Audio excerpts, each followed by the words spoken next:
aquí. Quiero dar la bienvenida a Paulina Readi y un agradecimiento muy especial por su buena disposición con nuestra fundación, porque salió como una actividad relámpago, así, y a tiro dijo, sí, voy, y en muy pocos días preparó lo que va a presentar hoy. Ustedes saben que siempre es complicado armar la agenda del conversatorio, ¿no? Encontrar personas que tengan disponibilidad y horario para poder hacer. Así que muchas gracias, Paulina.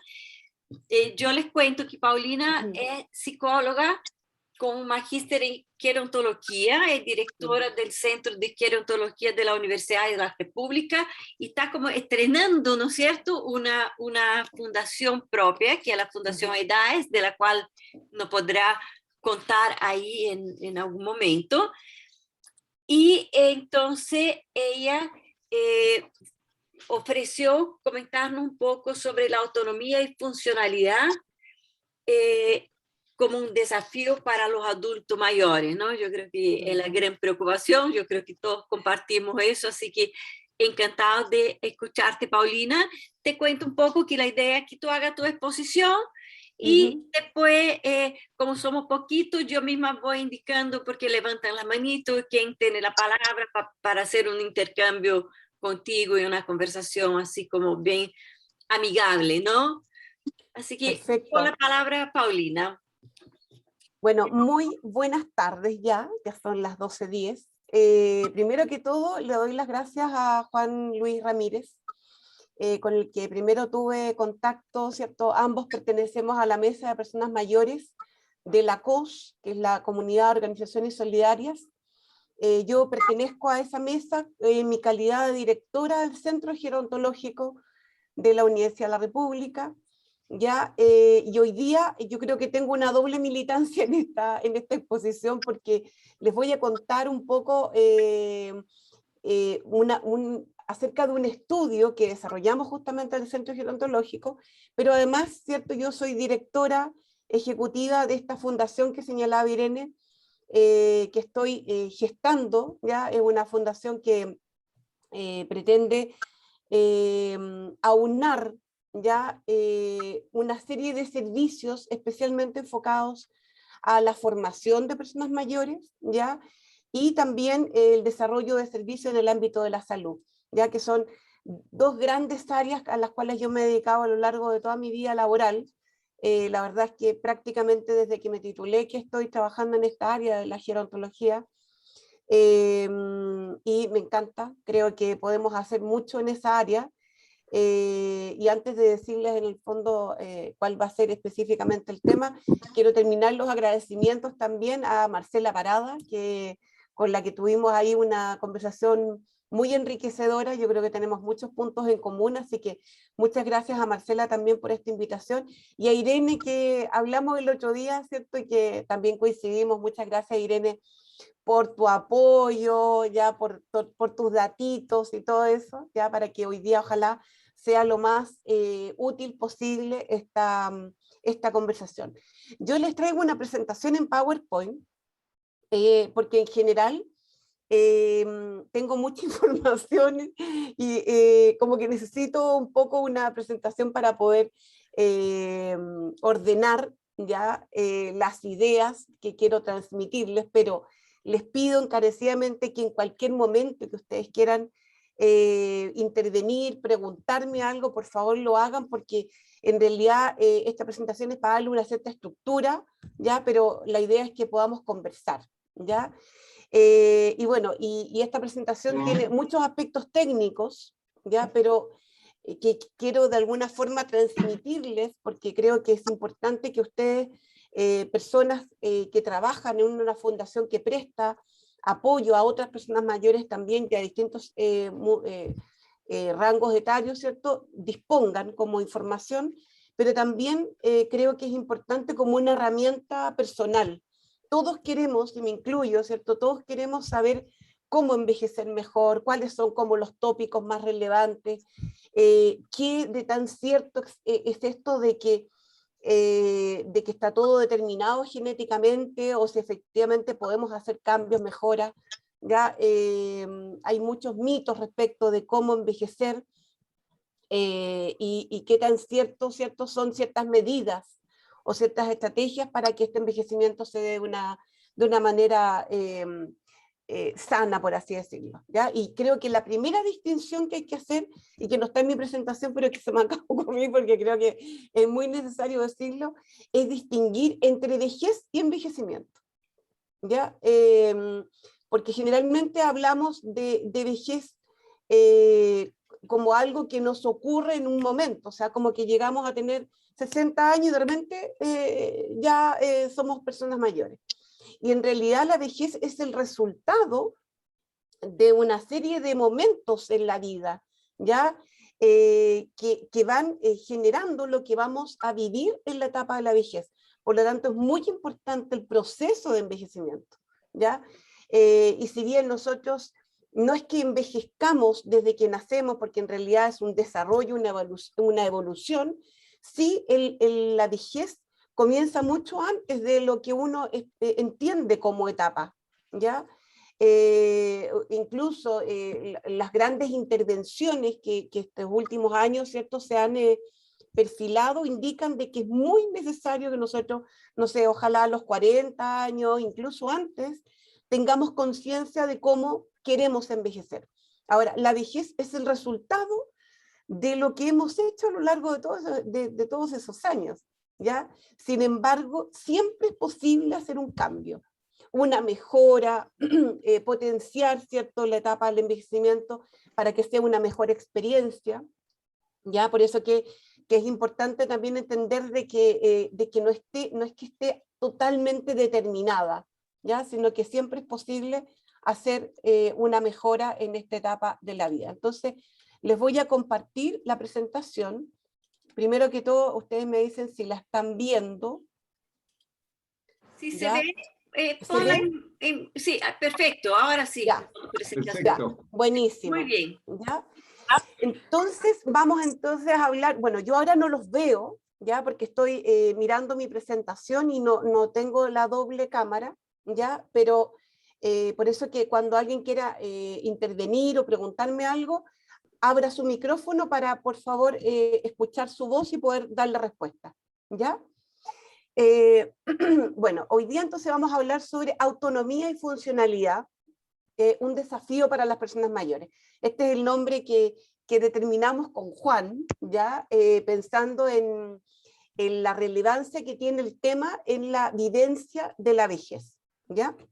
Entonces, primero vamos a hacernos una gran pregunta y es, ¿qué hacer para envejecer bien? ¿Ya? Muchas veces tenemos esta pregunta años anteriores a que vivamos la etapa de la vejez, ¿cierto? Y sabemos, todos sabemos, esto no es un tremendo dato, de que para envejecer bien hay que alimentarse bien, hay que dormir suficiente cantidad de horas, ¿cierto? Porque de alguna forma nuestro sistema muscular, nuestro sistema nervioso, etcétera, todos los sistemas que están interrelacionados tienden a deteriorarse cuando tenemos menos horas de sueño, ya que es importante tener redes sociales, redes de amigos, que estemos conectados, vinculados. Hoy día se habla, ¿cierto?, de que una persona que tiene una buena red de apoyo, ya sustentada no solamente en la familia, sino que en las redes comunitarias, también en las redes institucionales, tiene una mucha mejor vejez que aquella persona que no las tiene, ¿ya? Está también el tema de la actividad física, que todos sabemos, ojalá que todos pudiésemos caminar al menos 20 a 30 cuadras diarias o realizar algún tipo de actividad física que nos permita mantener la funcionalidad musculoesquelética especialmente y la capacidad cardiovascular, ya que es importante además dejar, ojalá en lo posible, todos los hábitos nocivos, como por ejemplo el cigarro, ya el consumo de drogas nocivas, o de la ingesta de alcohol de una manera, ¿cierto?, no recomendada, que es importante además no automedicarse, ¿ya? Porque la automedicación es uno de los factores más iatrogénicos. La iatrogenia es una rama, ¿cierto?, de la medicina que aborda todos aquellos procedimientos que parecieran ser saludables, ¿ya? Pero que terminan produciendo un daño a veces irreparable, ¿ya? Entonces a veces uno dice, no, me voy a tomar un paracetamol, me voy a tomar un ibuprofeno, me voy a tomar esta pastillita que me recomendaron, ¿cierto? Y a veces la interferencia o la interacción entre estos medicamentos genera otros efectos que son indeseados, ¿ya? Y además, entre todas estas estrategias, ¿cierto? Estamos siempre atentos a que nos dicen, trabajemos, ¿cierto? La estimulación cognitiva, leamos libros, realicemos prácticas de juegos cognitivos, hagamos, ¿cierto? Ejercicios de memorización, etcétera, ¿ya? Sin embargo, todo esto que nosotros todos sabemos, ¿ya? Y que lo hemos escuchado por distintos canales, artículos, no sé, reportajes en televisión, documentos científicos, etcétera, sabemos realmente para qué es, ¿ya? Todo esto es válido, pero ¿sabemos para qué hacemos esto? ¿Para qué tenemos que alimentarnos bien, etcétera, etcétera? Bueno, este señor, ¿cierto?, está muy dudoso y en realidad no tiene muy claro para qué hay que seguir todas estas estrategias que tanto nos invaden. Es como una tormenta, ¿cierto?, un estallido de indicaciones, y muchas veces estamos tan atentos y pendientes que muchas veces la gente dice, me faltan horas del día para poder hacer todo lo que me indican que tengo que hacer para poder envejecer de una mejor manera. Sin embargo, existen dos grandes capacidades que son fundamentales para un buen envejecimiento, ¿ya? Y la primera es la independencia funcional. ¿Ya? Aquí yo les voy a contar, aquí hay conceptos que van a quedarles a ustedes, yo ya le mandé la presentación a Irene para que ustedes se queden con este material también, ¿ya? Pero yo les voy a ir contando en específico qué es la independencia funcional. Ya cuando uno piensa en independencia, piensa en no en tener independencia económica, ¿ya? O tener una independencia respecto a la toma de decisiones. Bueno, la independencia funcional es otra cosa que yo se las voy a contar luego, ¿ya? Y la otra gran capacidad es la autonomía, ¿ya? Pareciera ser, y ustedes es súper importante que aprendan a distinguir estos dos conceptos, porque muchas veces la literatura se tienden a confundir, se habla de independencia y de autonomía como que fuesen el mismo concepto, y en realidad esto no es así, ¿ya? Entonces, primero les quiero contar que la Organización Mundial de la Salud define a un adulto mayor sano como aquel que mantiene su capacidad funcional. Ya, esto es una definición así de concreta, ya, pero yo se las voy a ir desglosando, desmenuzando para que a ustedes les quede muy clara de qué se trata. ¿Y qué se entiende por capacidad funcional? Es la capacidad que tiene una persona para realizar de manera independiente las actividades de la vida diaria. Es decir, todas esas acciones cotidianas, ¿cierto?, que nos permiten subsistir y autocuidarnos, ¿ya? Nos estamos acercando un poco a la definición, ¿ya? Yo voy a ir entregando más conceptos para que a ustedes les quede claro a qué nos referimos, ¿ya? Entonces, es la capacidad que un individuo tiene para realizar sus actividades diarias de manera independiente, sin requerir de otro, ¿ya? Otra definición, y que se acerca un poquitito más, ya que es más concreta aún, adulto mayor sano, dice la Organización Mundial de la Salud, es aquel que se mueve y que toma sus propias decisiones, independientemente de las enfermedades que tenga, ¿ya? Y adulto mayor enfermo, ¿ya? El que deja de moverse y de tomar sus propias decisiones, por tanto se vuelve dependiente y requiere de una mayor atención y recursos, ¿ya? Recursos humanos, materiales, logísticos, mayor recurso de mobiliario, de un entorno que le dé soporte funcional, etcétera, ¿ya? Ahora, y aquí esto sí que es súper concreto. Cuando hablamos de actividades básicas de la vida diaria, ¿ya? Y de aquello que me permite entender si yo soy realmente independiente, ¿ya? Nos referimos a estas actividades. Si yo puedo comer solo, lavarme solo, vestirme solo y arreglarme solo, soy independiente, ¿ya? Si puedo practicar la deposición, ¿cierto? La micción que tiene que ver con el acto de orinar y de ir al retrete solo, soy independiente. Si puedo trasladarme entre un sillón y la cama y entre la cama y un sillón, deambular, subir y bajar escaleras, soy independiente. Esto nos parecerá de repente así como súper básico. Uno podría decir, bueno, pero yo hago todo eso, entonces soy ultra independiente. Pero fíjense que si uno desmenuza esto, por ejemplo, si yo necesito que alguien me abroche los zapatos porque ya no puedo, ¿cierto?, agacharme, ya, o porque tengo algo en mis manos, ¿cierto?, algún tipo de enfermedad musculoesquelética, ¿cierto?, osteoarticular, ya, artritis, artrosis, osteoporosis, etcétera, y que eso me impida de alguna forma abrocharme los zapatos, solo esa actividad me permitiría entender que esa persona ya es dependiente, porque requiere de alguna ayuda para abrocharse los zapatos. Si yo necesito que alguien me restregue la espalda, no por regaloneo, en la ducha, ¿ya? Porque no alcanzo a restregarme y a lo mejor el aparato que tengo tampoco me sirve porque tampoco doy la altura, ya quiere decir que soy dependiente, ¿ya? Si para subir y bajar escaleras requiero un apoyo, ir tomado de alguien, requiero de un bastón, requiero de un andador, entonces yo soy dependiente. Ahora, cualquiera de estas disfunciones, ¿ya?, que están señaladas en este recuadro, cualquiera de ellas lo transforman a la persona en una persona dependiente, sea una, dos, tres, cuatro o todas las actividades que aquí están señaladas, ¿ya?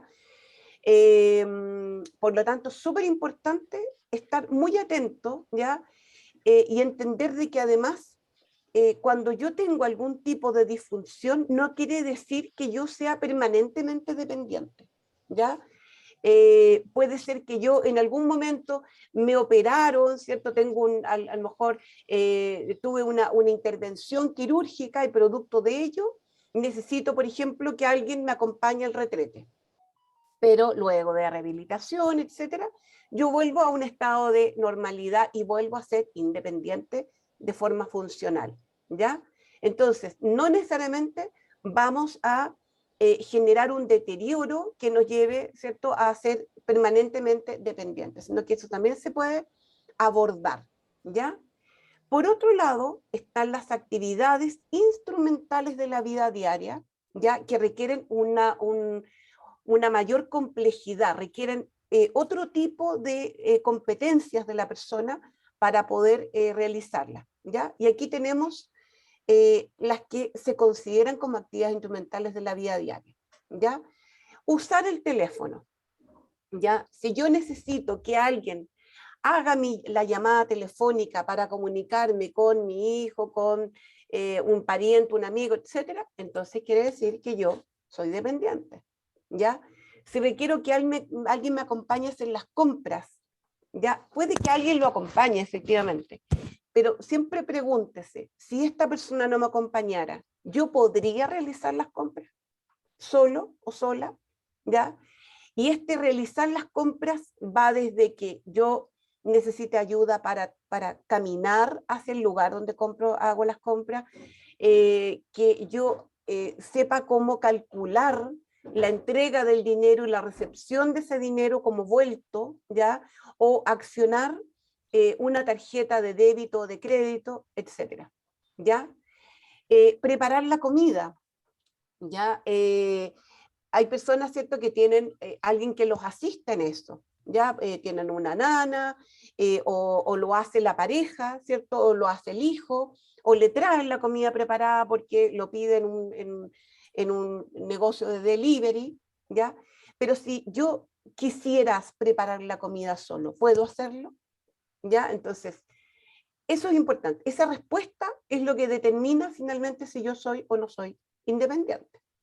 Cuidar la casa, lavar la ropa, usar medios de transporte, el que sea, el metro, el auto, si es que conduzco, ¿cierto? El bus, el taxi, etcétera. ¿Soy también responsable de mi medicación, ya? ¿O necesito que alguien me llame por teléfono para decirme, tómate la pastilla a las 3 de la tarde y tómate la pastilla a las 8 de la tarde, etcétera? ¿Ya? O puedo hacerlo solo, ¿ya? Y el manejo de asuntos económicos, me faltó una S ahí, ¿ya? El manejo de asuntos económicos. ¿Puedo yo hacer el manejo de mis asuntos económicos, pagar mis cuentas, invertir si es que eso es necesario, etcétera, etcétera? ¿Ya? A todo esto, el conjunto de las actividades básicas e instrumentales de la vida diaria, las básicas que están en este cuadro verde y las instrumentales en este cuadro naranja, determinan si yo soy independiente funcionalmente.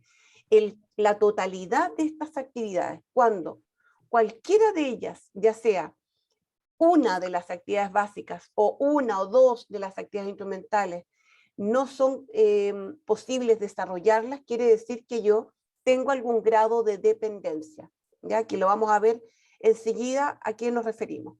Y todo esto conforma el concepto de la salud funcional. Y aquí me quiero detener un segundito. Hasta hace 10, a ver, ¿cuánto será? Este concepto lo acuñó en la OMS en 20 años atrás ya, se hablaba, ¿cierto?, de persona enferma y de persona sana cuando alguien tenía un trastorno, ¿ya? Eh, por ejemplo, bueno, todos nosotros, ¿cierto? Todos tenemos algún trastorno, ya una desviación en la columna, alguna enfermedad crónica, ¿cierto? Algún problema en la visión, un pequeño deterioro en la audición, etcétera. Por lo tanto, bajo ese concepto, todos seríamos enfermos, ¿ya? Todos estaríamos en el opuesto, ¿cierto? En la recta de salud o enfermedad, todos estaríamos, ¿cierto? En el concepto de enfermedad, ¿ya? Sin embargo, la OMS dice, ya si volviéramos nosotros a la definición anterior, dice que en realidad la salud funcional se puede considerar una persona sana aun cuando tenga una alta prevalencia de enfermedades, mientras sea autovalente en la realización de las actividades básicas e instrumentales de la vida diaria. O sea, yo puedo tener osteoporosis, artrosis, astigmatismo, no sé, tener diabetes a la base, etcétera. Pero si yo como solo, me lavo solo, voy al baño, me traslado, subo y bajo escalera, uso el teléfono, etcétera, etcétera, yo soy sano funcionalmente. Porque finalmente eso es lo que más interesa cuando estamos transitando la etapa de la vejez, de que yo sea suficientemente independiente y no requiera de otros o de un otro elemento, ¿ya? Porque esta dependencia no solamente tiene que ver con una dependencia relacionada con otras personas, ¿ya? Sino que yo requiera un bastón, un andador, una silla de rueda, o distintos elementos terapéuticos, ¿cierto? Para poder llevar una vida relativamente normal, ¿ya? Hasta aquí está claro. Yo no les veo sus caras, qué ganas de verlos, a ver. Sí, ¿Sí? está claro. Ya. Ya. Entonces, ¿cuáles son las categorías de funcionalidad? Primero está el autovalente, ¿ya? Que tiene que ver con, es como una definición o un concepto que es par con el independiente, ¿ya? Que yo me valgo por mí mismo, ¿ya? Después está el frágil, que no siendo una persona dependiente todavía, ¿ya? Tiene factores de riesgo que podrían llevarlo a ser dependiente, ¿ya?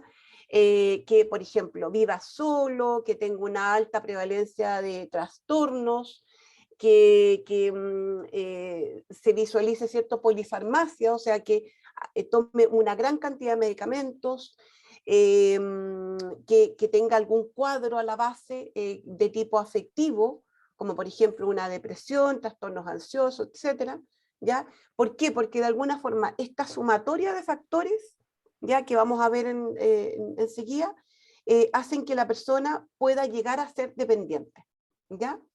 Después está la persona discapacitada, ¿ya? Que ha perdido la funcionalidad que le permita, alguna funcionalidad, ¿cierto? Que le permita realizar sus actividades de la vida diaria, ya sea para la marcha, ya sea, ¿cierto?, para realizar actividades manuales, ¿ya? O para transitar, o para desarrollar actividades que tengan compromiso intelectual o cognitivo, ¿ya? Y luego está el no valente, que es la persona, ¿cierto?, que requiere absolutamente de un apoyo externo para poder subsistir y cuidarse, ¿ya? Ahora, en este deterioro progresivo, ¿cierto?, que tiene que ver con la fragilidad, la discapacidad y la no valencia, hay una serie de factores que pueden incidir en que esto ocurra, ¿ya? Como por ejemplo las enfermedades crónicas o agudas, ¿ya? Los accidentes, por ejemplo, no sé si ustedes han escuchado alguna vez que esto es bien frecuente de que ocurra, ya que uno dice, oye, mira, no sé, mi comadre estaba súper bien, estaba fantástica y se cayó, ¿cierto? Se tuvo una fractura a la cadera y de ahí en adelante se empezó a producir una serie de problemas, estuvo hospitalizada, después empezó con una rehabilitación, pero nunca logró una rehabilitación suficientemente adecuada, ya después le vino una neumonía, etcétera, y como que empieza a desencadenarse una seguidilla de acontecimientos. Entonces, hay que estar muy atento también a los accidentes, por eso que las caídas, ¿ya? Se considera un síndrome dentro de la vejez, ¿ya? ¿Por qué? Porque puede desencadenar una serie de trastornos que entre el antes y el después no se preveían en realidad, ¿ya? Porque uno puede estar en excelentes condiciones y a veces una caída puede generar una serie de deterioros no esperados. La depresión, el declive mental, la disminución de la función inmune, los cambios físicos, etc. Todo eso puede afectar la funcionalidad, ¿ya? Ahora, ¿cuáles son las principales consecuencias de la pérdida de la capacidad funcional? Ustedes podrán ser testigos de esto, ¿cierto? El potencial que yo me vuelva una persona discapacitada. Además, que aumente el consumo de recursos, ya el consumo de recursos de consulta médica, de fármacos, de rehabilitación, recursos también entendidos como que yo necesito de alguien que me cuide, ya pagado o no pagado, ya porque las personas que conforman su núcleo familiar también se convierten en un recurso, ya que su hijo, su hija, su nuera, su pareja, su vecina, su hermano, su hermana, etcétera, necesiten prestarle atención o cuidado, significa que usted está consumiendo más recursos del necesario para poder autocuidarse y subsistir, ¿ya? O el que yo necesite contratar a una persona para que me cuide, ¿ya? Además está el uso de apoyos sociales, tanto de la red comunitaria como de la familia, ¿ya? La institucionalización, ¿qué significa eso? Que muchas veces cuando yo pierdo mi capacidad funcional y esto se extrema, ya necesito muchas veces residir en un lugar que no termina siendo mi hogar, ya puede ser una residencia, puede ser un hospital geriátrico, etcétera, ya, y nadie quiere institucionalizarse porque la peor forma de envejecer es justamente estar lejos del hogar, ¿ya? Hay un montón de estudios respecto de eso, de que la mejor manera de envejecer es envejecer en casa.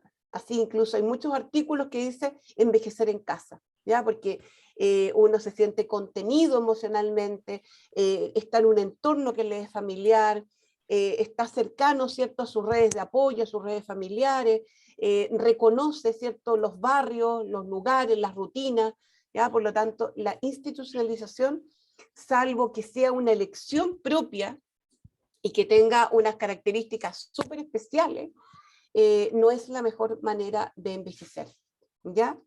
Y finalmente la mortalidad, ¿ya? Cuando se afecta de una manera muy drástica mi capacidad funcional, llega un momento, ¿cierto?, en que esta seguidilla de eventos ya puede llevarnos, ¿cierto?, a la mortalidad.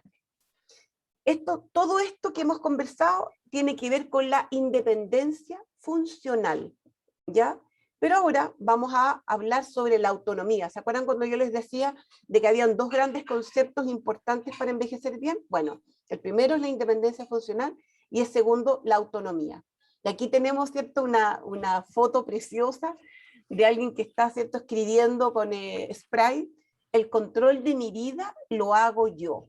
¿Ya? Y aquí tenemos inmediatamente claro que cuando hablamos de autonomía no estamos hablando de que yo me pueda solventar económicamente o de que yo pueda realizar las actividades de la vida diaria, sino que estamos hablando de la capacidad para tomar decisiones para pololear cuando yo quiera, para vestirme como yo quiera, para realizar las actividades que me plazca realizar, ¿ya?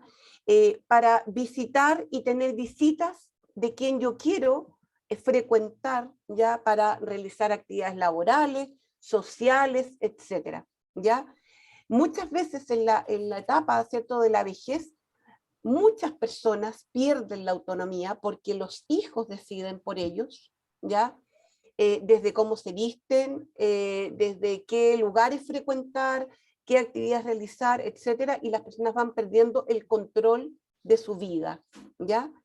Entonces, en definiciones concretas, decimos, ¿cierto?, que la autonomía es la capacidad de autogobierno, ¿ya?, o de cierto grado de independencia. Pero también se define la autonomía como la capacidad para darse reglas a uno mismo sin influencia de presiones externas, ¿ya? Sin que yo esté tomando una decisión porque estoy obligado, porque estoy influenciado, porque estoy presionado por otra persona o por un grupo de personas, ¿ya? Y finalmente también la autonomía se define como la capacidad de tomar decisiones y actuar en cuestiones relativas a uno mismo, ¿ya? Que le competen a su propia vida. Y a quién le regalo, no sé, el anillo que venía de un montón de generaciones atrás, a quién le voy a transferir mis conocimientos, etcétera, ¿ya? Entonces, ¿qué debemos hacer para envejecer bien? Comer bien, no automedicarse, ojalá no fumar, ojalá hacer ejercicio, etcétera, etcétera, ¿ya? Pero todo eso, ¿para qué es? Bueno, debemos propiciar, ¿cierto?, la mantención y la mejora de disculpen, ya chica, algo está pasando. Espérenme un segundito, por favor, que me dice que mi equipo está, ahí sí, ya, ahí sí. Que debemos propiciar la mantención y la mejora de la autonomía, ¿cierto?, que hemos conversado ahora último, la autonomía que es la capacidad para tomar decisiones respecto a temas que no son propios sin la influencia de otros. Por otro lado, la funcionalidad, que tiene que ver con la independencia funcional, o sea, lo que nosotros de repente llamamos como estos regaloneos, de parte de un hijo, de parte de una nuera, de parte del esposo, la esposa, la hermana, etcétera, la vecina. No te preocupes, yo te pago las cuentas, yo voy, qué sé yo.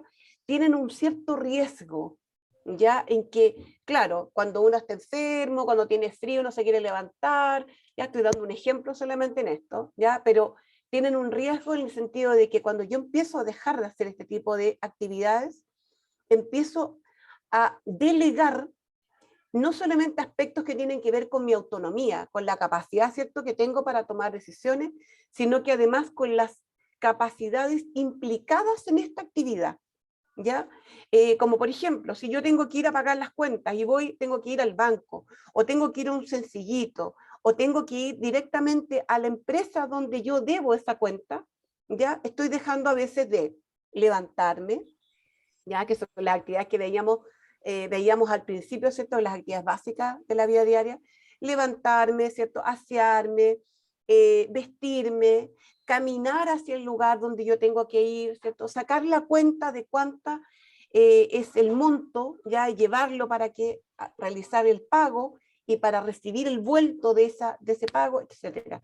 De alguna forma, cuando yo transfiero parte de las actividades habituales de mi vida diaria y no hago un esfuerzo para que esas actividades efectivamente yo las siga manteniendo en el tiempo, estoy arriesgando mi funcionalidad, que en algún minuto no solamente me habitúe a que otro realice este tipo de actividades, como que me elabore la comida porque es más entretenido, no sé, que me traigan el plato listo, que yo elabore esa comida, que no pague las cuentas, decirle a alguien, oye, hazme tú la llamada telefónica porque no veo bien, en lugar de yo ponerme los anteojos, ¿cierto?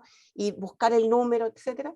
Estoy de alguna forma arriesgando que se precipite un deterioro que podría no, o podría evitarse si es que yo mantuviera este tipo de actividades, ¿ya? Y un tercer elemento, que lo voy a decir solamente en este espacio, que tiene que ver con el bienestar personal, ¿ya? Hablamos, ¿cierto?, de capacidades, todo el rato estuvimos hablando de capacidades, de esta autonomía y esta funcionalidad, pero además es muy importante que en la etapa de la vejez yo sienta bienestar personal, ¿ya? Que me sienta contento o contenta, que me sienta útil, que sienta que mi vida es significativa, que tiene un sentido, que tengo un propósito, ¿ya? Porque puedo yo ser súper autónomo de mi cabeza, ¿cierto? Mi cerebro, puedo estar súper bien físicamente, realizar todas mis actividades instrumentales y básicas, pero en realidad me siento disconforme, me siento insatisfecho, estoy depresivo, me siento ansioso, siento que la vida no tiene propósito, no tiene fin, no tiene sentido, etcétera. Y eso actúa directamente sobre factores como, por ejemplo, la inmunidad, los mecanismos de defensa, la capacidad inmune del organismo.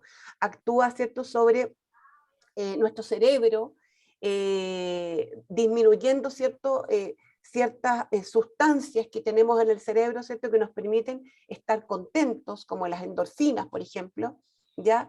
Que nos permiten tener una mayor satisfacción con la vida y por lo tanto hacer que nuestro cuerpo también tenga una mayor armonía, un mayor equilibrio. Entonces, dentro de las recomendaciones es que, ¿qué debemos hacer para envejecer bien?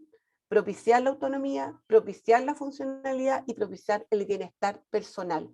Hacer aquellas cosas que nos ponen contentos, evitar a las personas, las situaciones y las experiencias que me generan ansiedad, ¿ya? Propiciar la felicidad, lo que a ver, yo diría que uno de los mejores signos que uno tiene es la guata, ¿cierto? Cuando de repente uno va a un lugar y siente así como un revoltijo, como que algo me pasa, ¿cierto? Como que me siento un poco tensa. Hay algo me está diciendo mi organismo, algo me está diciendo, esto no es para ti, este lugar no es para ti, estas personas no te convienen, ¿cierto? Porque hay algo que me genera una cierta disarmonía, ya un cierto desequilibrio. Y eso es importante evitarlo, ¿ya? Porque todos los factores psicológicos, emocionales, afectivos, inciden ciertamente sobre la salud integral, tanto la salud emocional, ¿cierto?, cognitiva y emocional, como sobre la salud física, ¿ya? Hasta aquí, a ver, voy a volver a mirarlos, ¿ya? Para saber cómo estamos, ¿ya? A ver, espérense, no los veo todavía, disculpen. Ay, no, ¿qué estoy haciendo? ¿Qué estoy haciendo? Tienes que dejar de compartir pantalla, Paulina. Claro, dejar de compartir pantalla, eso mismo. Ahí estoy. Quiero saber si tienen alguna duda respecto de lo que les he contado, tienen alguna consulta. Está todo súper claro. Lo que pasa es que lo tenemos que lograr, o sea, bueno, digo, lo tenemos. No sé si todo, a lo mejor alguno lo tiene todo, pero en mi caso no lo tengo todo. Bueno, esto es algo que tienen que, o sea, que debemos que entender de que es un tránsito, ¿ya? Lo más importante es que uno tenga claridad, en este caso, ¿cierto? Estos conceptos, claridad sobre cuál es mi situación, cuál es mi condición hoy día, en qué estoy, qué nivel de desarrollo tengo de estas capacidades o estas competencias, para establecer estos mecanismos remediales, por así decirlo, ¿ya? O sea, en qué tengo que mejorar, qué tengo que desarrollar, qué tengo que fortalecer, de manera que tenga la mejor experiencia de vejez, ¿ya? La vejez no es sinónimo de enfermedad, no es sinónimo de deterioro, ya cuando nosotros permanecemos activos, cuando tenemos una vida, ¿cierto? Conectada con otros, etcétera, ya podemos tener una muy buena experiencia de vejez, ¿ya? Bueno, y esta parte quiero contarles, tratar de contarles lo más brevemente posible. Yo creo que voy a pasar así muy rápido esto, que por la hora. Esto es un estudio que se realizó en el Centro Gerontológico. ¿Se acuerdan que yo les mencionaba que tengo como una doble militancia en esta exposición? Por un lado la Fundación Edades y por otro como directora del Centro Gerontológico, ¿ya? Entonces, ¿qué es lo que es el Centro Gerontológico? Es un modelo de atención para personas mayores, ¿ya? Que justamente trabaja en estas dos grandes capacidades que yo les mencionaba, la autonomía y la independencia funcional, para evitar el deterioro físico, cognitivo, afectivo y social, ¿ya? Y es atendido por un equipo interdisciplinario, que hay profesionales y técnicos, y que se trabaja, ¿cierto?, en la atención, evaluación y atención individual de todas las personas que allí asisten, a través de talleres y de atención individual y de gestión con la red de apoyo, ¿ya? Actualmente estamos atendiendo a 66 personas mayores, su gran mayoría son mujeres, ¿ya? Y son personas que provienen de 19 comunas de la región metropolitana, ¿ya? Y el promedio de vulnerabilidad social es de un 42,8%. El modelo de intervención es este que está aquí, ¿cierto? Se parte por una valoración funcional, que es el cuadrito que está en verde. Paulina, perdona, creo que es vulnerabilidad social, ¿con qué parámetro lo miden? Se mide con el registro social de hogares. ¿Ya? El registro social de hogares es lo que hoy día es el informe individual que nos clasifica a cada uno de nosotros, individuos y ciudadanos de este país, ¿cierto?, dentro de una categoría social. Antes era la ficha CAS, ya hoy día es el registro social de hogares. Ok, ¿ya? muchas gracias. Bueno, luego que se hace una valoración funcional, se asigna un plan de trabajo, se realiza una VGI, que es la valoración gerontológica integral, donde se aplican muchas escalas, y además se hace la historia clínica de la persona, que se llama anamnesis. Se fijan objetivos terapéuticos y se comienza a intervenir terapéuticamente. Luego de que nosotros aplicamos más de 20 escalas, al cabo de 6 meses, se hace un monitoreo de esos mismos indicadores, se vuelven a aplicar los mismos instrumentos, ¿ya? Y se coteja si esos objetivos terapéuticos efectivamente fueron alcanzados, ¿ya? Entonces, una vez que se hace toda la evaluación, nos reunimos con la persona y le decimos, mire, usted mejoró en esto, se mantuvo en esto, o tuvo un declive en tal área, en tal dimensión, pero además le decimos, mire, usted alcanzó el cumplimiento de estos 4 objetivos que se definieron, o solamente de 3, o solamente 2, y creemos que las razones son estas y estas, etc. Se hace una devolución, ¿ya? Y el seguimiento es que cuando la persona egresa a nuestros centros, y que efectivamente hemos definido con esa persona que requiere egresar, ¿ya? Cuando egresa, se hace un seguimiento al cabo de 2 meses para saber en qué condiciones terapéuticas clínicas se encuentra esa persona, ¿ya? La valoración gerontológica integral, que es lo que está en el cuadrito lila, ¿cierto?, que tiene una flechita aquí, ¿ya? Es un proceso diagnóstico. Me detengo en esto por lo que viene más adelante, ¿ya? Es un proceso diagnóstico de valoración global, multidimensional, porque aborda distintas dimensiones, dinámica. ¿Por qué? Porque va cambiando, porque como les decía, la forma de vivir esta etapa de la vejez, ¿cierto?, no es estática, ¿ya? Esta vivencia puede mejorar, puede empeorar o puede mantenerse, los distintos indicadores. ¿ya? ¿Y para qué se hace esta valoración? Está diseñada para identificar y cuantificar condiciones y trastornos físicos, funcionales y psíquicos, ¿ya? Lo psíquico, lo cognitivo y también lo afectivo, ¿ya? Y también sociales que pueda presentar la persona con el objeto de desarrollar un plan de intervención que optimice su salud funcional integral, ¿ya? Entonces, ¿cómo lo hacemos? Durante todo el tiempo de pandemia, nosotros tuvimos que retraer el programa que era presencial, o sea, eminentemente presencial, a un modelo de atención a distancia. Y no dejamos de hacerlo. Ya seguimos evaluando, hicimos videollamadas, hicimos entrega de mensajería a través de correo electrónico, a través de la plataforma de YouTube, que teníamos los videos de los talleres, se los mandamos a nuestros usuarios, hicimos visitas domiciliarias, hicimos actividades sincrónicas, como la que estamos haciendo en este minuto, donde estábamos todos conectados, etcétera, ¿ya?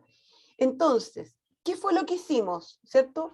En la primera etapa hicimos la evaluación, aplicamos las distintas escalas, ¿ya? De las 20 escalas que aplicamos, cuantificamos para este estudio 17 de esas 20, ¿ya? Después en la segunda etapa empezamos, ¿cierto?, a desarrollar los talleres, a determinar los objetivos terapéuticos, a hacer las atenciones individuales de todas las personas que estaban participando, hicimos gestión de casos sociales, ¿ya?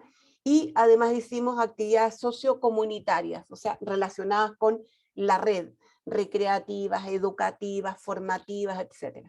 Y en la tercera etapa volvimos a evaluar las 6 esferas que evaluamos en la primera etapa, que corresponden a la esfera funcional, física, psíquica, kinesiológica, biomédica y social, ¿ya? Y volvimos a aplicar las mismas escalas, ¿para qué? Para comparar qué pasó cuando la persona se integró a nuestro centro y qué pasó 5 o 6 meses después cuando la volvimos a reevaluar. Ya piensen que estábamos en pandemia, ¿ya? Y que hicimos todos los servicios a distancia. Mis expectativas eran bastante bajas en el sentido de que uno dice, en realidad, si no estamos presencialmente, es como difícil que la gente haya logrado mejorar alguna dimensión, ¿ya? Porque tenemos menos contacto, etc. ¿Ya? Sin embargo, aquí les voy a mostrar algunos resultados. Pero antes de eso, les voy a contar que del total de los 66, tomamos una muestra de 40 personas, todos dependientes leve, ¿ya? ¿Se acuerdan cuando estábamos hablando hace un rato de la funcionalidad?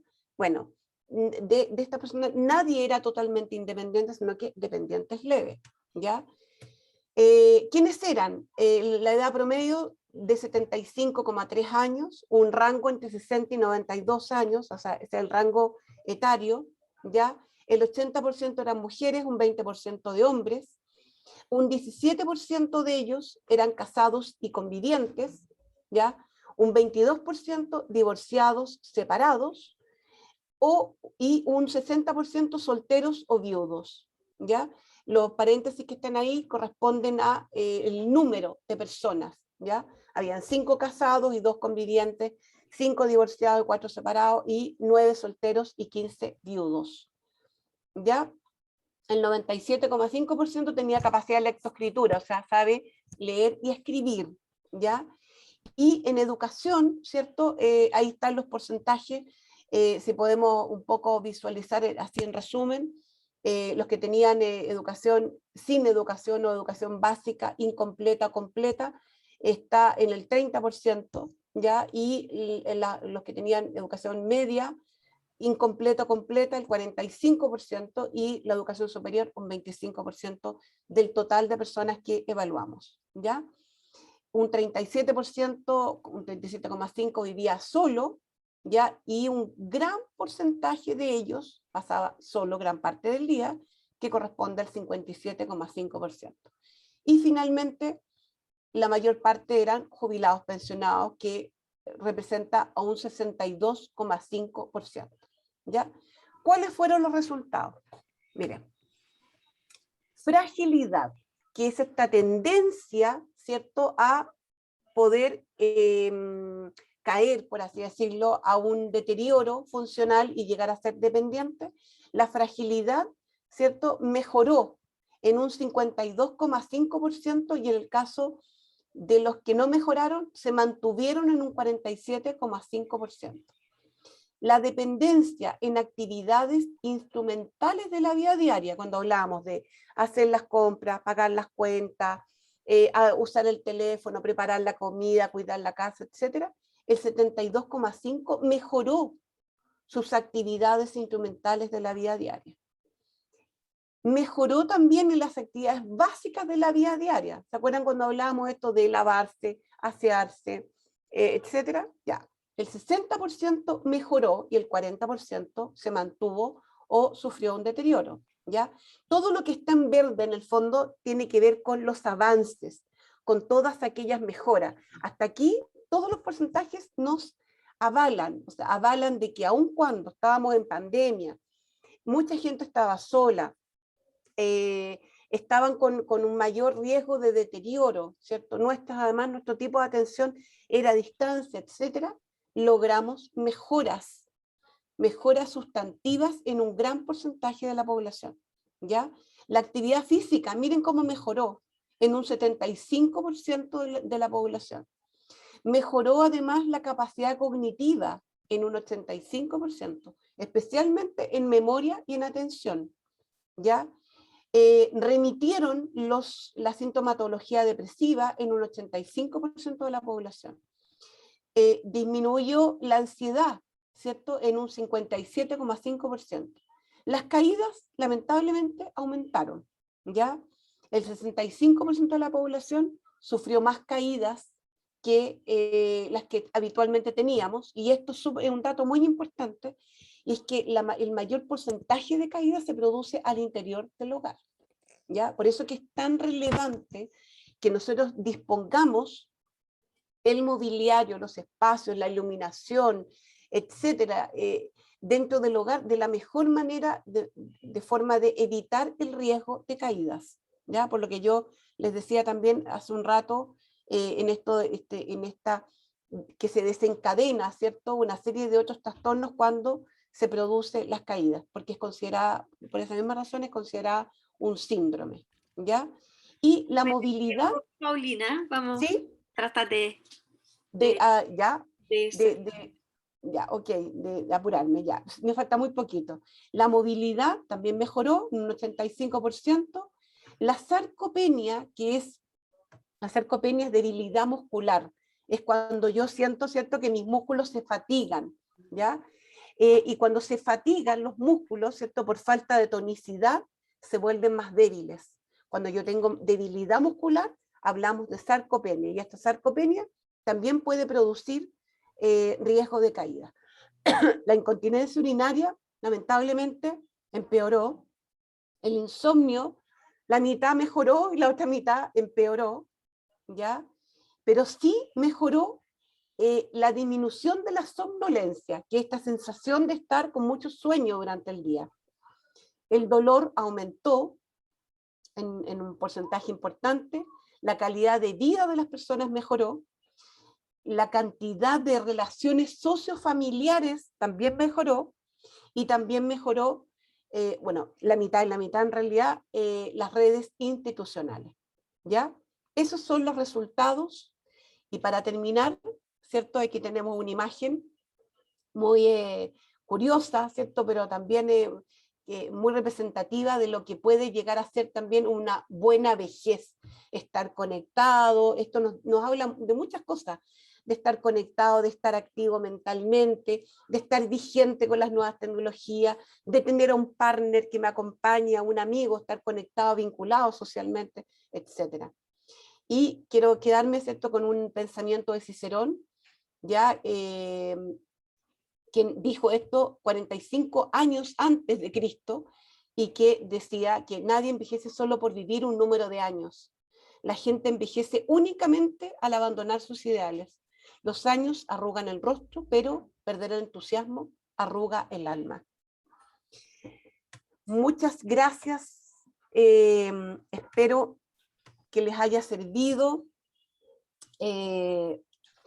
y quedo atenta a sus consultas, dudas, muchas opiniones. Paulina, estupenda presentación, material aquí para varios conversatorios. ¿Eh? Yo creo Sí. que se está anotando para volver. ¿Eh? Ujú. Así que de verdad aquí creo que hay mucho tema Ujú. para profundizar, para volver a conversar. Es ya unas La una. 5, una pasadito, pero no quiero dejar pasar la posibilidad de algún comentario o alguna pregunta, así que apúrense ahí en levantar la mano. Gustavo, dale, el primero. Ya. De mi experiencia con mis padres, con tías, etcétera, hay un momento en que, a diferencia de lo que tú decías, que lo mejor es el hogar, mantener al hogar, hay un momento que me ha tocado evaluar y decidir sacarlo del hogar y llevarlo a una institución. Sí. Y las razones son a veces incluso semifuncionales.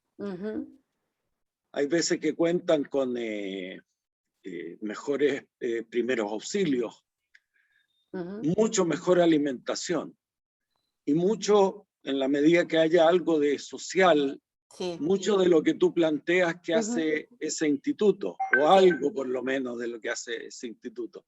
Entonces, me gustaría saber cuál es el momento, cómo uno pudiera evaluar en qué momento vale más la pena lo otro que quedarse en el hogar.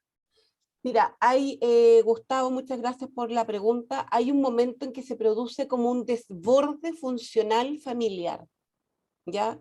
La decisión de que alguien debe institucionalizarse siempre debe ser la última, ¿ya? Pero no significa de que no sea adecuada en ciertas situaciones, ¿ya? Por ejemplo, cuando se produce un deterioro cognitivo, ¿ya? Donde nosotros nos enfrentamos, por ejemplo, a una demencia, que una familia viva, ¿no es cierto?, el estrés permanente de lo que significa el Alzheimer, ¿ya? Entre otros tipos de demencia, que el Alzheimer no es el único tipo de demencia, cuando vive con esa incertidumbre de no saber cómo manejar a esa persona, cómo contener sus emociones, cómo orientarla temporoespacialmente, ¿ya? Porque se nos pierde, porque no saben qué día está, ¿cierto? Porque tiene de repente además reacciones comportamentales adversas que afectan el clima familiar. Entonces es hora que uno diga, sí, es momento de que esta persona la llevemos a una residencia. Cuando, ¿Y por qué no? Perdón. Sí, ¿Y por qué no un poco antes? A lo mejor claro. Porque en el fondo, estando en un hogar, en muchos hogares, hay actividades sociales. Claro, claro que sí. Además, ¿te fijas? O sea, hay Sí. algo de posibles mejoras a este espectro. Ahora, siempre es importante la decisión, Gustavo, de que alguien se integre a una residencia o algún tipo de dispositivo sanitario, ¿ya? Es tan individual, es tan de la dinámica familiar, porque a veces tiene que ver, por ejemplo, con los recursos, ¿ya? Me refiero a recursos funcionales u operativos, donde, sí, oye, sé que yo no puedo, no me lo puedo llevar a mi casa, yo tampoco porque trabajo, hay otros hijos que viven, no sé, en el extranjero, entonces, ¿qué hacemos? Ya por eso yo digo que una manera de darse cuenta tiene que ver con el desborde, como que uno diga, sí, efectivamente esto no se puede contener, no se puede manejar, y la mejor forma, ¿cierto? Porque a veces además, como muy bien dices tú, además se complementa con una mucha mejor calidad de vida para la persona. Lo importante es que cuando se toma la decisión, no solamente sea una decisión que me permita a mí como familia, como hijo, como núcleo social, desprenderme de este problema, ¿ya? Sino que además sea algo que favorezca a la persona. O sea, hoy día, no sé, la persona pasa más tiempo sola, no tiene experiencia de estimularse cognitivamente, no tiene pares con los cuales conversar. Entonces, claro, para nosotros en este minuto lo soluciona por esto y por esto, pero además a la persona le va a permitir, tal como dices tú, tener un mejor entorno, tanto en salud como desde el punto de vista social, ya que no solamente sea una decisión, porque hay veces que tú ves situaciones familiares donde tú dices, mira, perfectamente puedo estar la persona, por último se la reparten, ¿ya? Y yo conozco casos dentro de mi propia familia donde son 3 hijos que les hicieron un dormitorio a su madre y ella transita, porque ella lo pasa bien, ¿ya? Y transita un par de meses en la casa de uno, un par de meses en la casa de otro, etcétera, y sigue estando vinculada a su familia, y cuando ella quiere vuelve a su casa y pasa otro par de meses viviendo sola. O sea, hay tantas formas de hacer que la vida se vuelva más satisfactoria para todos, tanto para la persona como, pero eso es una decisión muy individual y muy del clima y de la dinámica familiar. Viviana, creo que... Sí, tienes la manito ahí levantada. Sí, no, muchísimas gracias por la presentación, la disfruté mucho, pero quería compartir algo que me sacudió en el último tiempo y que creo como especialista en envejecimiento nos podés ayudar a pensar. Yo trabajo en un círculo de adulto mayor. Mi función presencial es ser bibliotecaria, mi función en pandemia es llamar por teléfono a la gente. Por supuesto que el círculo estuvo cerrado para los cursos, voy a hacer un poquito larga, perdón, pero para ponernos en tema, los cursos se ofrecieron en forma online, y por supuesto un montón de gente quedó afuera, porque no manejan la tecnología. Ahora, hay un intento de vuelta a la presencialidad, entonces se priorizó a toda esta gente que no maneja la tecnología, se les llamó por teléfono puntualmente y se los invitó a participar en actividades físicas en la casa donde está la sede. Mucha gente no solo dijo que no a esa oferta de volver, entre comillas, a la normalidad, sino que dijo, yo no vuelvo más. Y a mí esas palabras, yo no soy psicóloga, soy psicopedagoga, pero desde mi mirada dije, se están encerrando definitivamente, se van a dejar morir. Entonces, ¿qué acciones concretas deberían implementarse desde todas partes, desde las fundaciones, desde las organizaciones en general, desde la sociedad, el gobierno? Porque tenemos, perdón la expresión, tenemos que sacarlos del encierro, tenemos que incentivarlos, o sea, y por eso se me ocurrió compartirlo para que nos cuentes un poco qué cosas se te ocurren o qué posibilidades ves de revertir estas situaciones, ¿no? Mira, para responder yo diría que lo primero que hay que entender es que la etapa de la adultez mayor es la etapa más heterogénea de todo el curso vital, ¿ya? Es el momento donde somos más distintos unos de otros, ¿ya? Por eso que las recetas mágicas, así como que vamos a hacer esto y a todos les va a servir, eso no es así. Entonces, lo primero que yo haría, y que de alguna forma también yo lo he hecho, es levantar las razones por las cuales las personas no quieren asistir, porque pueden ser, Viviana, muy distintas, ¿ya? O sea, puede ser que alguien te diga, mira, yo no quiero volver porque no me quiero contagiar, yo no quiero volver porque siento que mi capacidad, ponte tú, cardiovascular cambió, o sea, no te voy a decir exactamente eso, pero porque me siento más cansado, me siento ya, y no quiero caminar todo lo que tengo que caminar porque me da lata caminar, porque me acostumbré a estar solo o sola, ya, y ya no me quiero conectar con nadie, etcétera. Y de acuerdo a esa realidad, tomar distintas estrategias, ya. En el caso de las personas que te dicen que en realidad ya están acostumbradas solas, lo más probable es que ahí haya un componente afectivo que tiene que ver, ¿cierto?, con este ensimismamiento donde yo ya empiezo como a desconectarme, a decir, ya, ¿sabes qué más? En realidad he estado bien sola o solo ya y ya no quiero más, como que ya le empiezo a perder sentido a lo que se hacía y a estar conectado con otros, ¿ya? Entonces yo te diría que las estrategias tienen que ser variadas, o sea... Personalizadas. Exactamente. Y de acuerdo a eso, pucha, claro, siempre son importantes los equipos de trabajo, los voluntarios. Hay, seguramente ustedes deben conocer, hay una institución que se llama Amanos, que hace acompañamiento telefónico, ¿ya? Y muchas veces ese acompañamiento telefónico es un acompañamiento también, una contención emocional, donde las personas son capaces ahí de hablar y decir lo que les pasa. Y a veces una buena conversación hace que alguien tome acción y decir, sí, en realidad voy a retornar a las actividades. Pero yo te diría que antes de aventurar a decirte qué, hay que levantar información para saber de qué se trata. ¿Cuáles son las razones por las cuales las personas no quieren asistir o decidieron no asistir? Cuando se trata de factores emocionales, hay que intervenir. Te preguntaba en el sentido que te imaginarás que después de prácticamente 2 años de estar conversando, yo sentía que uno de los factores predominantes, todo lo que vos mencionaste, es el miedo.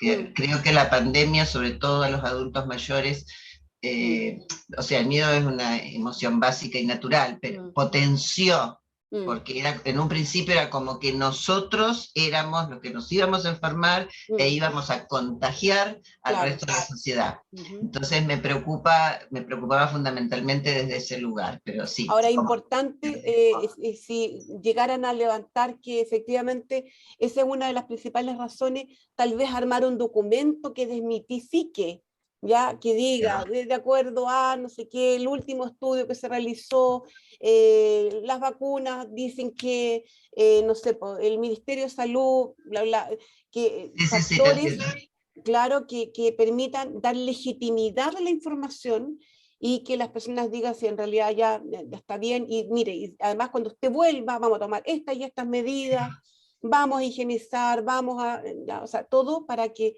efectivamente exista una sensación de seguridad, ¿ya? Muchas gracias, sí, muy esclarecedor. ¿Alguien más? Hernán me hizo un comentario por chat, así que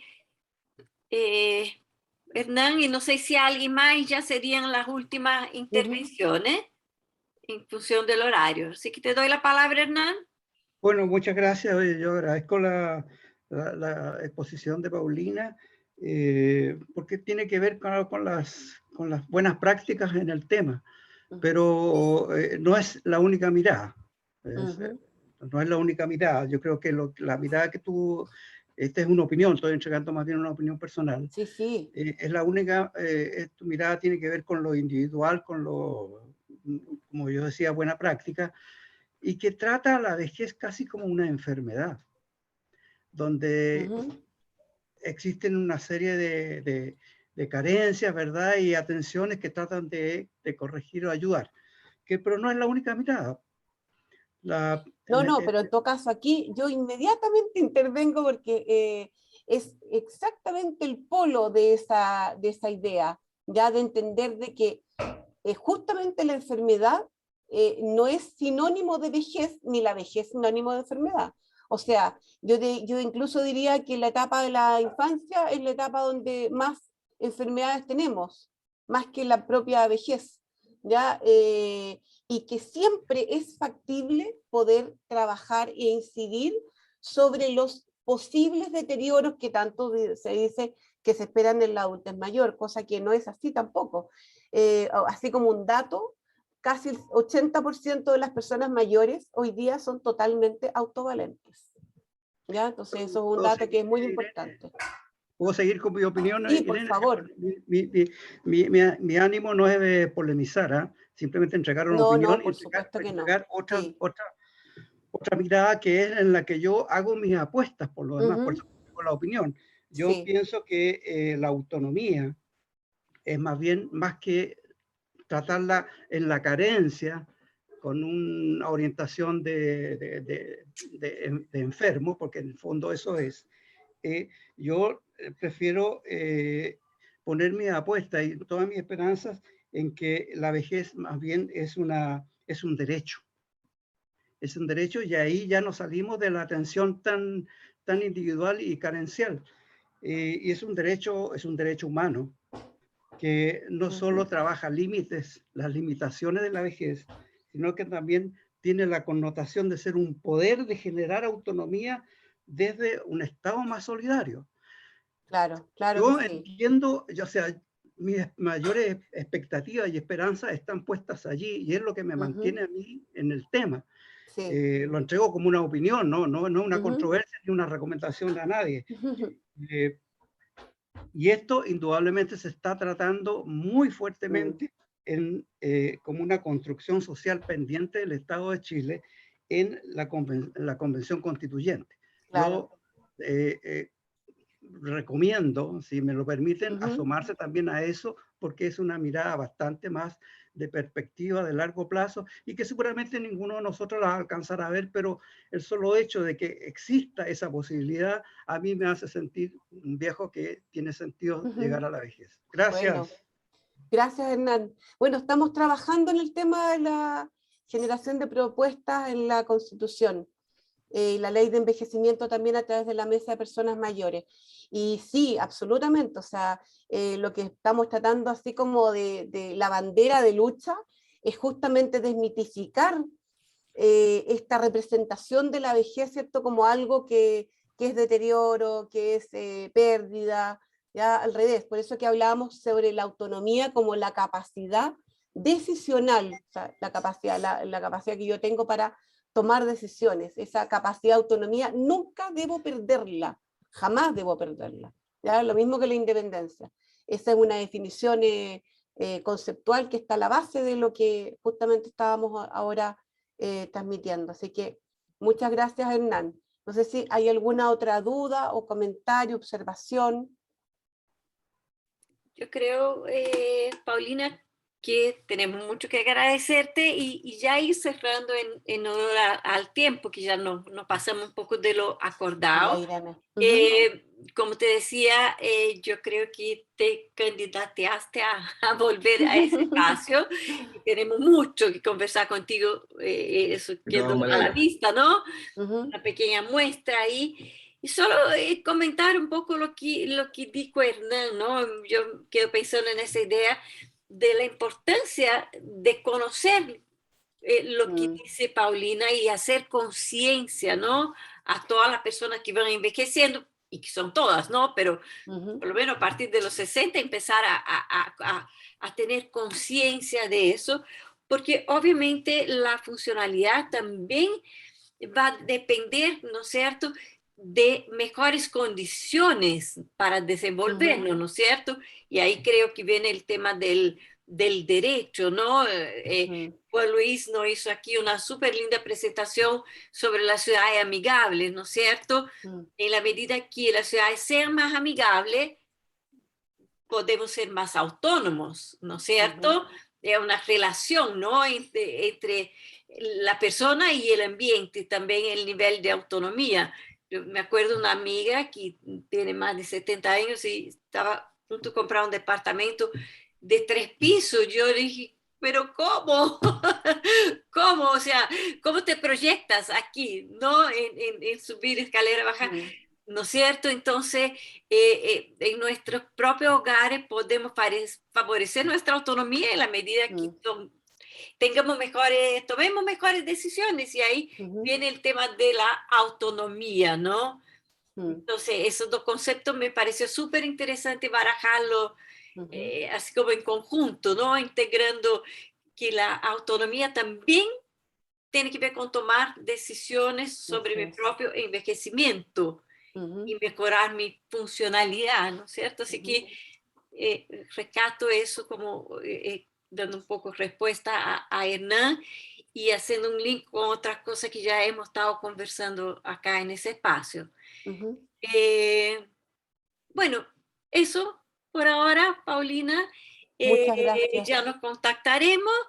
Te deseo mucha suerte en la Fundación EDAES. Estaremos ahí como fundación más también, yo creo, para apoyarte. Y bueno, muy buena semana a todos. Y que sigamos conversando este y otros temas interesantes. Gracias. Gracias, Paulina. Muchas gracias a ustedes. Gracias. Muy bien. Gran tema, muchas gracias. Gracias. Gracias.